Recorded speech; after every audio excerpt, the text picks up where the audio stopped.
Identifier les ressources. Avant d'évaluer une ressource inconnue, il convient de l'identifier afin de déterminer si elle a subi un processus de légitimation éditoriale. En effet, l'arrivée du numérique a brouillé des frontières auparavant évidentes. Sous format papier, nous savons immédiatement si nous consultons un article de revue, un chapitre d'ouvrage, un mémoire d'étudiant. Ce n'est plus vrai lorsqu'il s'agit d'un document numérique. Nous devons parfois mener une véritable enquête pour savoir ce que nous lisons.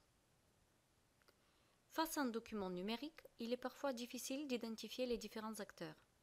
Qui est l'auteur du contenu? Y a-t-il un éditeur ou un responsable du contenu?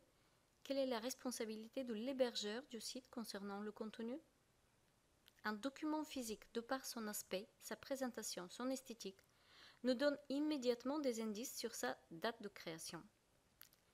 La dématérialisation des documents numériques ne nous permet plus de disposer de ces critères visuels.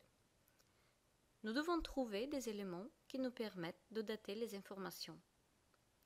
Ils ne sont pas toujours disponibles et il faut distinguer la date de mise à jour, la date de mise en ligne, la date de création ou de production.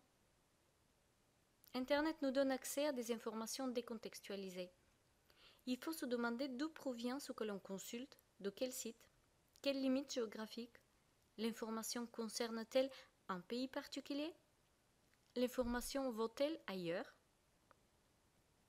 Pour un ouvrage, le nom de l'éditeur nous donne des informations sur la destination et la finalité des informations qu'il publie.